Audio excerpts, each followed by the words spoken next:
Hey guys, welcome to Working Man Sports Talk podcast, where we like to talk to other working men about sports. And if you aren't a man, who cares? Welcome to the show. Tonight we are going to talk about the women's and men's college basketball finale. I know we're a little bit late, but it was great. It was awesome. It was something to look forward to at the time, and we're still talking about it here because the WNBA draft started. We're going to get on that in a minute. But first, let's start off. Let's talk about the women's basketball championship. Like I said, I know we're late, but you just something you just can't leave in the past, and that is Iowa and South Carolina duking it out. Brother man, what did you think of that game? I thought it was freaking amazing. I thought it was a pretty great game. I remember just sitting there watching, I'm like, wow, this is awesome. The big Cordosa was just way too much Well, the for big Cordoso was just a beast in the post. she was just way too much. Bashing. She was just they couldn't stop her at all. And she just was just brutal down there. She just tore it up. She tore it up. I mean, she definitely what did she have? Had 15 points, 17 rebounds. That 17 rebounds were crucial. Rebounds. Two assists. And a lot of things that people don't know about her either. She's the one that saved the undefeated season against Tennessee. 3-ball from the center off the glass. I'm telling you, buzzer beater. Dagger. That right there, what's her name? What's their center that they had over there in Iowa? Stokely? Oh, yeah, Stokely, yeah. She had her hands full with that, like, all day long. Like, you saw how she played against Connecticut, and I've told people, I was like, she played really good against Connecticut. But you can definitely tell the Connecticut player, who I can't remember who their center was definitely more talented than Stokely. She just got the best of her that game. I'm like, hustle. It was hustle. It was hustle right there. Hustle and defense. And she kind of repeat the same thing back around when she played against Cordosa. She's like 6'9" or 6'8". Cordosa is. Cordosa is what she's. Yeah. She's just a beast in the post, and she did what she could. But I think that was a big difference maker. And then the defense forcing Clark to do things that she didn't want to do. And other people weren't able to capitalize and help that team out. Because usually, if she can't score, she's going to pass. But they cut those passing lanes off. They really pressed. And South Carolina did. The South Carolina made it all become one person. It really reminded me of back when LeBron James was first on Cleveland. It was, we're going to make you score all the points. That's it. No one else is going to do anything else, really. It's all going to come down to you. Because their next score, she had 30 points. The next scorer had 16, then was 11 and 12. Yeah, it's going to be 5v1. Yep. And they worked out for them. And they had 0 points off the bench. And then they was it like 37-0 or 27-0 for our bench points? That was probably the true dagger. Oh, I mean, they had South Carolina had someone come off the had Johnson that came off the bench who had 19 off the bench. Then they had 9 from Willie. Afawali? Yeah, if I'm saying that right, if I'm saying correct. Then 6 and 3. So I mean, when you're getting bench points, then your starters, almost all of them are in double digits, except for 2. It's hard. It's hard to compete against that. You're playing against a whole team, not just one player. And I'm not nothing to take away from any of the Iowa State or Iowa players or anything like that.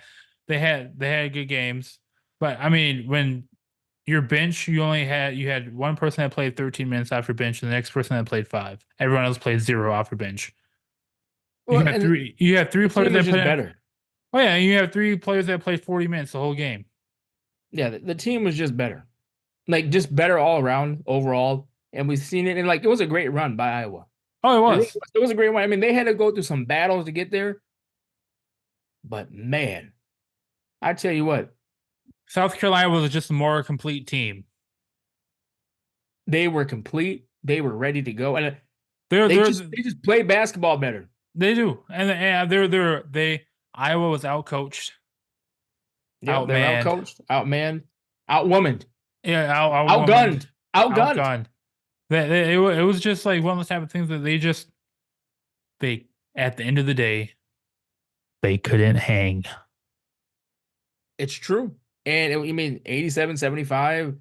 Like I said, shout out to Coach Staley and South Carolina for doing their thing, repping, going undefeated, 39-0. And Yeah. congratulations to Iowa for making it that far. Like I said, they went through some tough teams too. LSU, Oh, freaking yeah. Connecticut. I mean, and they got some dogs on that team. Them girls were killing it. It just, sometimes you just run into a better team. You do, and that's what happened here. It's one of those type of thing. There's always a bigger fish in the sea. Yeah, it's true. That's very true. And I like I said, it was a really good game. I wish it had more of a prime time game. Like Same. Like that afternoon was kind of weird. I was so ready for that. Like I remember I had my whole day planned out. But I looked at the time. I was like, that's probably gonna be a prime time 7:30 game. I'm gonna go to the gym. I'm gonna go do all this other stuff, get all set and ready. Next time I was like, you know what? Let me go check this time.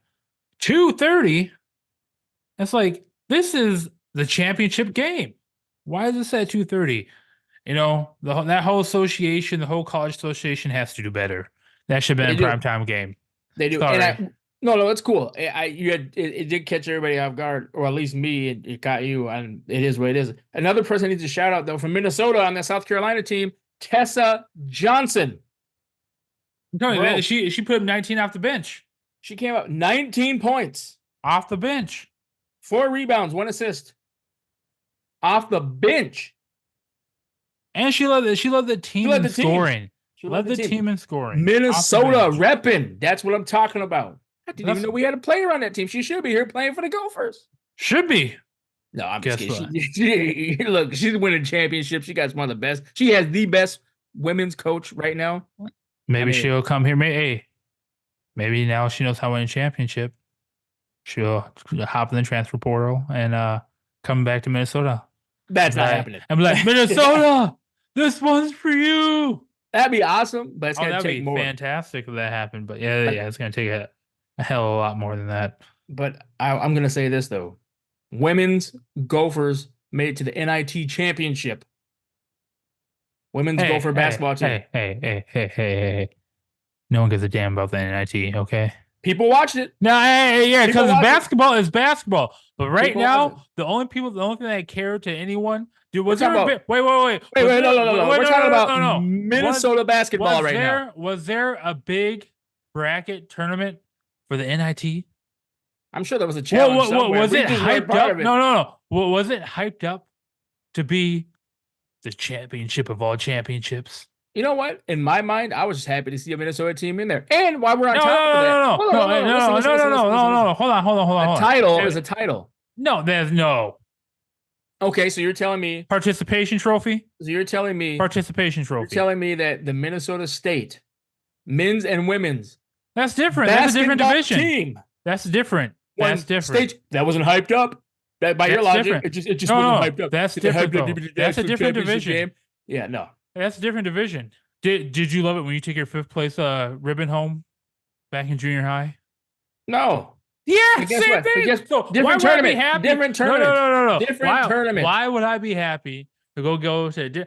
Basically, you tell those teams that are going to the NIT, they go there to let their frustration out. Saying, hey, I should have been picked to be in the big tournament, and this is why I'm going to be picked in the big tournament. Next time, I'm going to prove to you. And winning a trophy there means nothing. And the Gophers women were the youngest team in the Big Ten. Good for them. And to make it there to the NIT, they get my props. Get my props. So you're telling me if you played in college basketball and you got put in the NIT, you know what? Here, let's go another step further. My friend, we talked about my brother in Christ. We talked about the NBA midseason tournament. And you, wearing a LeBron James jersey, said, this is great. I love it. Yeah. It isn't the NBA championship. It is not. But case closed. So why even play for it? Guess what? The team that won it is in the playoffs. Can you imagine if you had some but you were hyped up. About the midseason tournament. Can you imagine if a team that won that was not in the playoffs? Then it wouldn't mean anything. It wouldn't mean anything. You almost didn't make it. They almost didn't make it. But bro, we need to get back on track. That was awesome. I feel like this is the most This is Diana Taurasi. I've been Dude, excited about women's this college right basketball. here, That was a long time ago. this women's college basketball and how it all played out. You can do what you say. You can do whatever you want after I say this.